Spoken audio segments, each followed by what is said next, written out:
Hello, I'm Corey Hello, and welcome to another episode of Critimation, where I review animated TV shows and films. As always, I do not own any of these films or shows. They are property of their respected owners.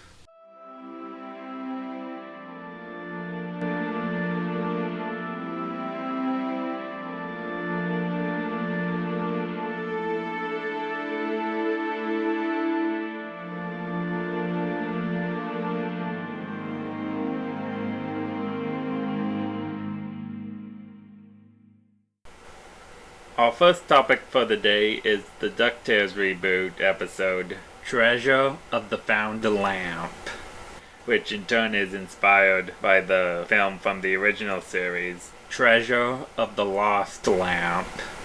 The episode begins with a silent warrior type character named Forrest Jinn, his last name being a reference to the Arabic pronunciation of the word genie, arrives at McDuck Manor seeking the lamp of the first genie, which Scrooge coincidentally found when he discovered the treasure of Kali Baba.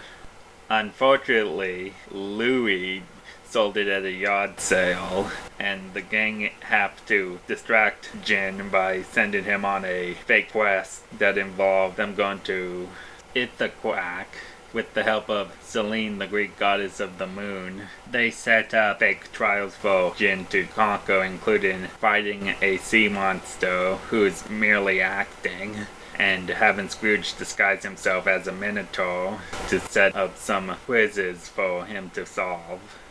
Meanwhile, the nephews consult with Duckworth, who sold the lamp to Gladstone, who in turn gave it to Doofus Drake, who then threw it away, and it was picked up by the Beagle Boys.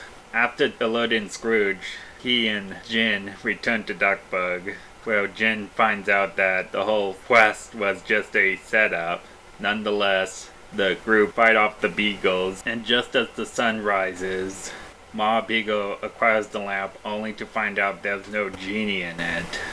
Jin reveals that it's just a family heirloom that was discovered by his ancestor, and she used her last wish to free the genie, and the two fell in love and got married, thus making Jin a descendant of a genie. After reclaiming the lamp, the group celebrate Jin's birthday, as he wanted to reclaim the lamp on that very day. Scrooge, being inspired by this, then decides to set up a museum using several of the artifacts that he acquired on his journeys, so that the people of Duckburg would be able to enjoy the stories that each artifact would tell. Plus, Scrooge would be able to get a hefty tax break from it. When I first saw the teaser for this episode, the first thing that came to mind was concern, especially since it had a Arabic character that could potentially be a stereotype. But after seeing the initial episode and learning more about it, I thought it was a pretty decent representation. I did some research before making this podcast episode and learned quite a bit about the Arabic stereotypes. Beforehand, I was mostly familiar with the terrorist stereotypes that we see in projects like Indiana Jones and even Aladdin.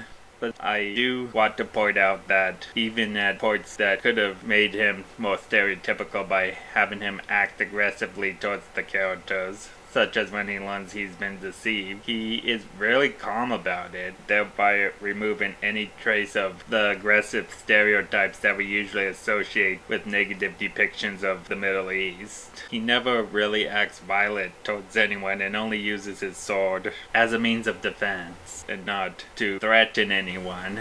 There are some lines from the other characters that suggest aggressiveness, such as having their hide/skins if they don't find the lamp, but the character of Jin himself isn't really in any way a villain. He's just a silent type hero who values the treasures not for the monetary gain, but for the stories they tell and the journey to getting it. I do want to point out though that after getting the official art book for the DuckTales series, I learned some information that was a real game changer for my opinions on this character. Jin is actually the reboot version of the character Dijon, who is more of an offensive stereotype in comparison. Not only is he a villain, he is voiced by a white person doing an accent in comparison to how the reboot uses a person of Middle Eastern descent. He is a pickpocket thief with a droopy nose that resembles the hook nose we associate with stereotype Middle Eastern villains. He is dressed in ragged clothes, and to top it all off, he's under the employment of the assumingly Caucasian villain, Murloc, whom he refers to throughout the film as Master. Just from the voice alone, you can tell that this character was intentionally meant to be offensive. But after seeing and comparing the episode of the reboot to the original film, I am really surprised that they were able to take a stereotyped character and turn him around into more of a role model that could potentially show an improvement in showcasing Middle Eastern characters in the media in more positive ways. I would recommend this episode to those who have watched the DuckTales movie and have been offended by the character of Dijon and would be interested in seeing how they turned this character into a more politically correct representation of an otherwise underrepresented group of people.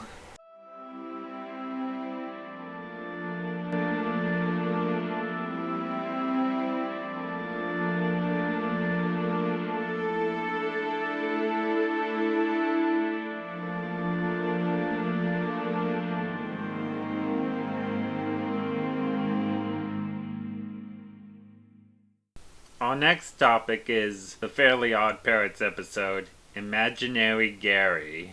After being neglected by his parents and lonely, aside from his fairies Cosmo and Wanda, Timmy wishes for his imaginary friend, Gary, to become real.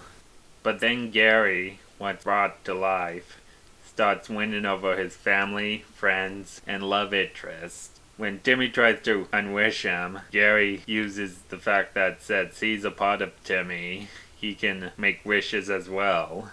Timmy then gets trapped inside his own mind, and Gary uses all sorts of old 5-year-old toys to try to get rid of him. During which Gary reveals that after Timmy got older, Gary was thrown out like one of his old toys and grew revengeful against Timmy. Timmy then is able to use his imagination to defeat Gary by imagining Vicky, his babysitter. After escaping Timmy's mind, Timmy is relieved. However, Cosmo forgets to lock the door they used to escape, and Gary is able to find a way out, leading to a cliffhanger at the end of this episode. While the whole situation was just a play for laughs in this silly plot, I did notice that the episode tackles abandonment, because underneath all that Grease-inspired attitude, Gary's backstory made for an actually pretty dark episode. And the idea of being abandoned by someone you are close to wouldn't really be tackled again until the Foster's Home for Imaginary Friend film Destination Imagination, and later on the Steven Universe movie. I would recommend this episode to anyone who looks for surprisingly dark episodes in an otherwise lighthearted series. And while yes, I am aware of the sequel episode, Escape from Unwish Island, marking the return of Gary, it did really feel like a good closure to this storyline. I'd probably just stick to this episode instead.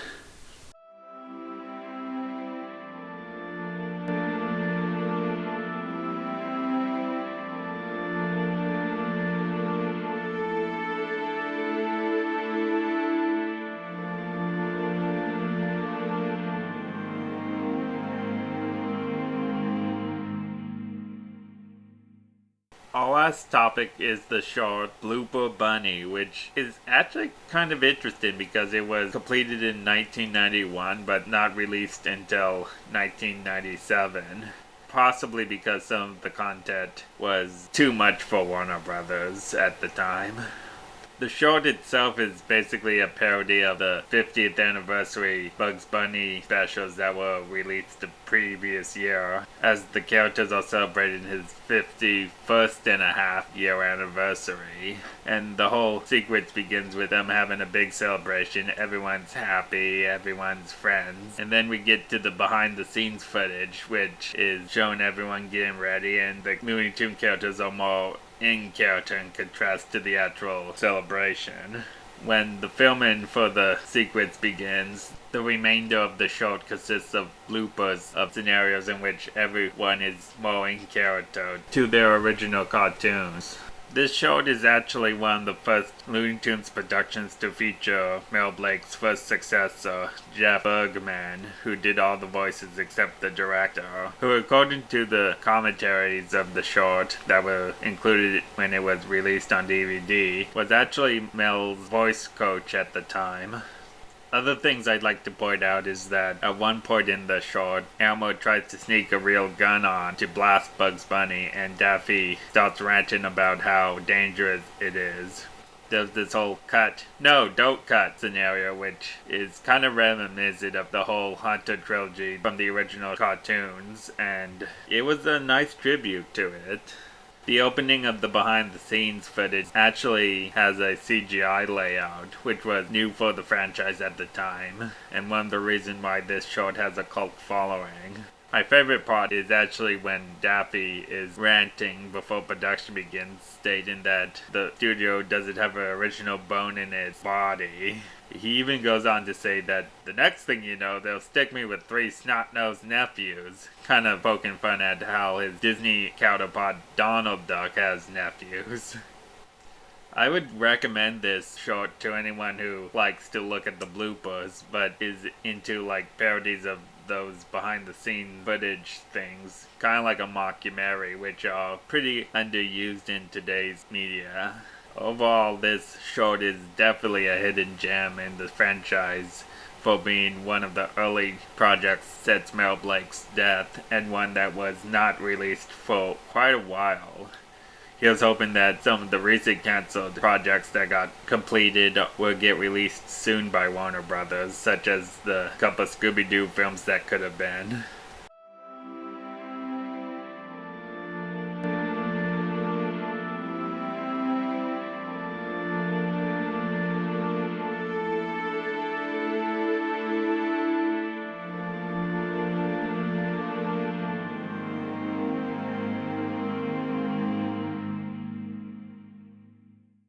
Thanks for tuning in to Critimation. Don't forget to like and subscribe, and follow me on Twitter. I'm open to suggestions, and I will see you next time.